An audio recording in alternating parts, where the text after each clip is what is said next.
Hello, what is up guys? Eman from Peso Smart Page here. Welcome sa bagong episode. Shout out to all the podcast listeners as well. I appreciate you all.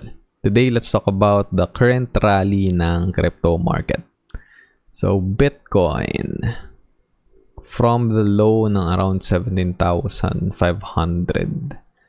So, pagka nagbenta ka ngayon sa current price na around 22,200, up ka na ng 26% if na-timingan mo ng tama yung bottom, yung local bottom last month. Personally, I wasn't able to buy at 17.5. Yung last buy ko is around 19k. And nung nag-18k, nag-hold off muna ako sa pagbili kasi naisip ko, baka mas bumaba pa. And tingnan natin kung matetest ba yung support na 300-week SMA. Hindi naman nangyari yun, pero bumagsak tayo sa 17,500. But yeah, right now I'm in the green na. And actually, I took some profit sa Ethereum. Kasi mas mababa yung cost basis ko dito. And nag-pump din ng sobra yung Ethereum. Kasi nag-announce na yung Ethereum Foundation na yung merge will start by September. So, lahat ng mga like Ethereum related na mga coins is nag-pump din. So, like ETC and yung other coins na related sa Ethereum. Then, sa Bitcoin naman, yung bull market support band, we're still trading way below it. So, yung 20-week SMA is at around 31,900, then 21-week EMA is at 30,000. Well, bababa din naman yan with time kapag hindi pa tumaas or mag-rally ulit yung prices ng Bitcoin. So, gradually, bababa lang yan and magbe-meet ulit tayo like somewhere in the middle if ever magpump pa ng konti yung price ng Bitcoin. And again, itong bull market support band, kapag nasa ilalim tayo nito, bearish yung market kapag nasa taas tayo, and na-hold natin na support, ibig sabihin, nasa bull run tayo. And I think we're not near a bull run again. Kasi maraming macro factors na nakaka-apekto sa prices ng mga cryptocurrencies. And right now nga, yeah, it's not, well, itong pump na to, in the last 24 to 48 hours, that's been really good. It's a bit of a relief rally ito sa crypto markets.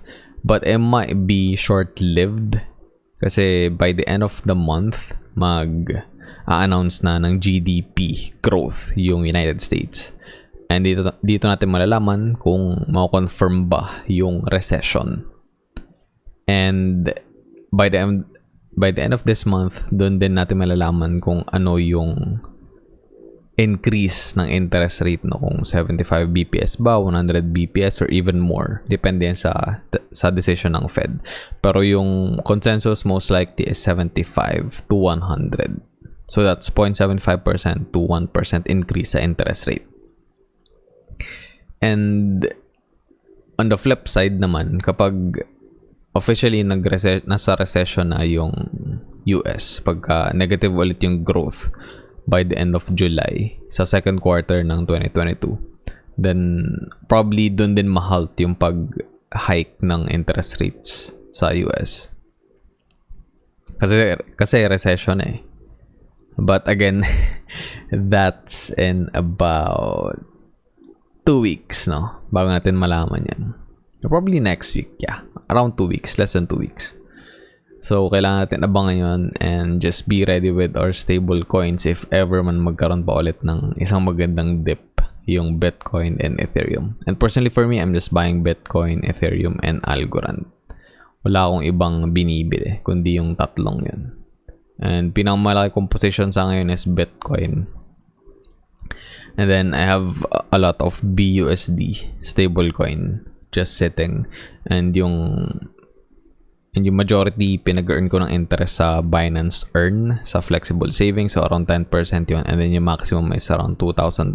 If nag-exceed ka sa $2,000, nasa 2% lang yung kinikita. So minax out ko lang yung 2K para ma-enjoy natin yung 10% na APY. I'm not pwede rin maglagay sa USDT but hindi ko masyado trip yung USDT sa ngayon kasi grabe yung FOD and yung uncertainty. So just to be safe, nasa BUSD lang ako lahat. And if ever man mag-collapse yung USDT, then hindi ako maapektuhan nun. But yeah, again, hindi pa natin alam kung ano mangyayari talaga sa market. And lahat naman tayo is nag-speculate lang. But yeah, magandang makita itong relief rally na ito. And if ever nga, like for example, nagde-trade ka din, like you can always take some healthy profits. Kasi especially sa Ethereum, laki ng pinump niya. So nakabili ka at around 880, sabi natin 897 lang. Up ka na ng more than 60% currently. So malaki ng kita yun, no?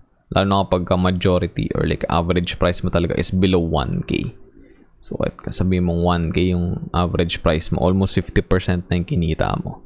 So, always take some healthy profits and marami pa rin nagsasabi and again, and para sa akin din, in my opinion, we're not out of the woods yet.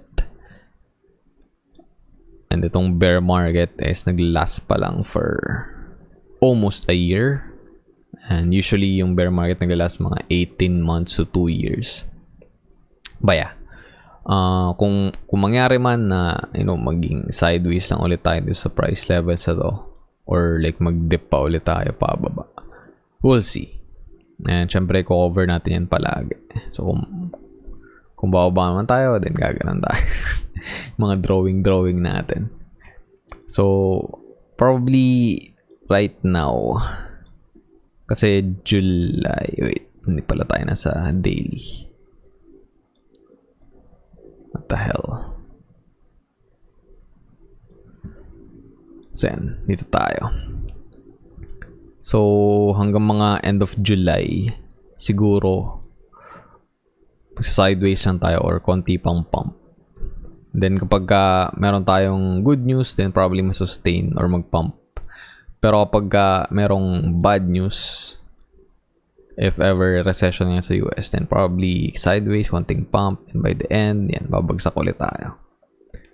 But yan yung mga possible scenarios in the future. And again, hindi tayo bullish kasi wala pa tayo dun sa bull market support. Medyo malayo pa. No? And if ever man mag-pump tayo pataas dun, kailangan mag-pump to around $32,000 ng Bitcoin. And that is around yan, mga 40-ish% no, na pump. So, medyo matagal pa bago mangyari. And malaki yung capital na kailangan bago mangyari yun. And currently naman, nag-enjoy na nga tayo ng 24% na pump.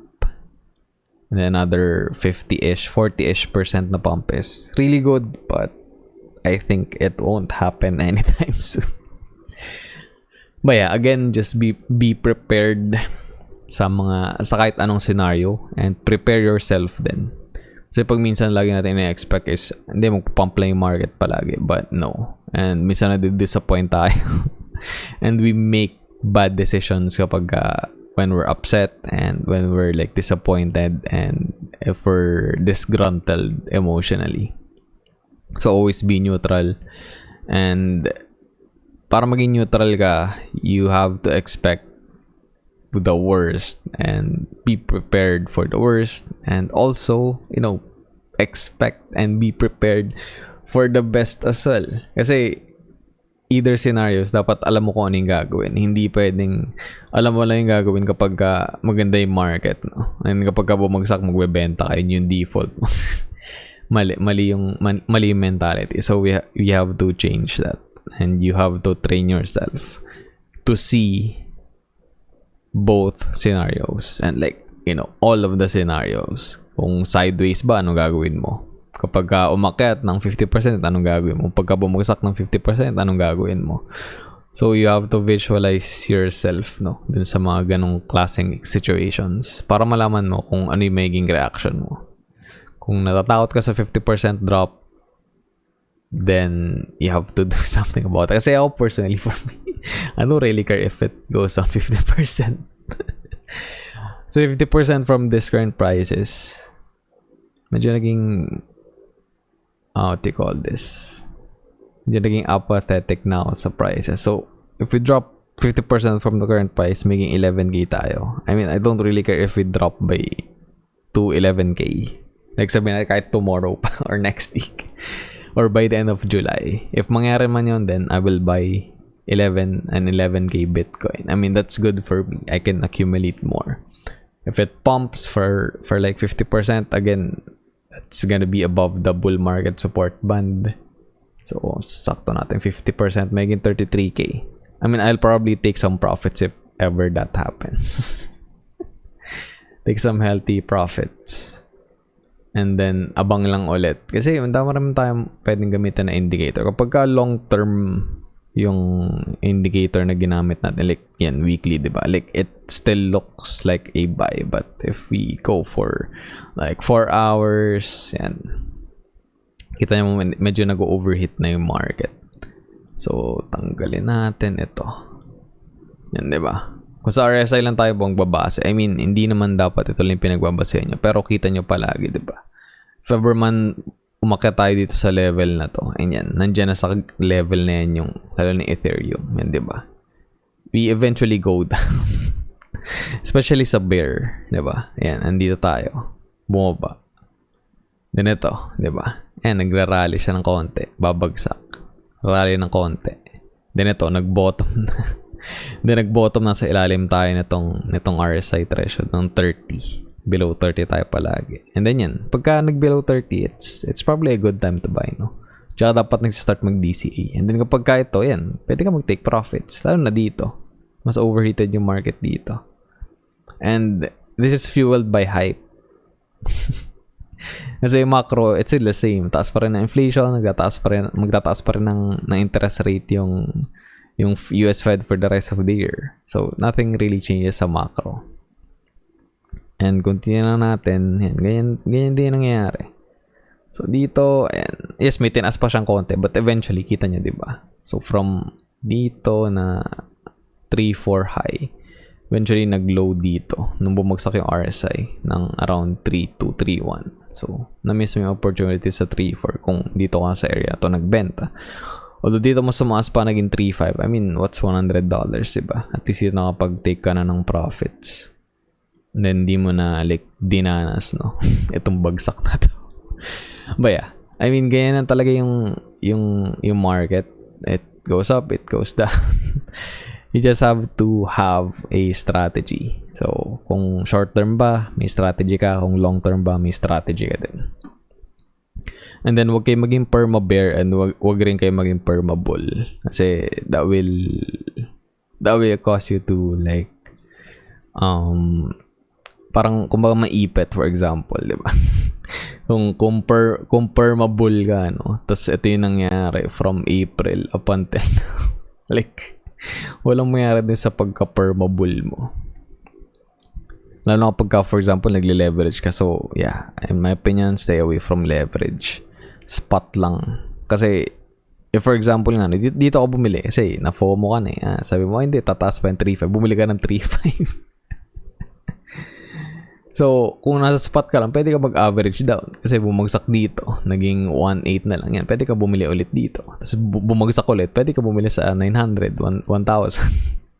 Eh kung naliliquidate ka, walang bawi. Di ba? Kailangan mo ng panibagong kapital para makuha. Eh kung yan, nagdi-DCA ka lang bumababa yung average price mo.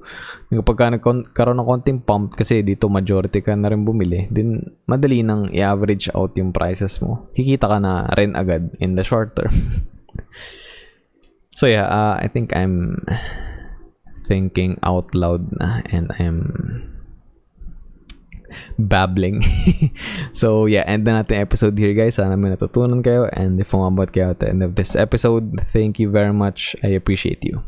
If natripan nyo yung content ko, give this video a thumbs up, and if hindi naman, give this video a thumbs down.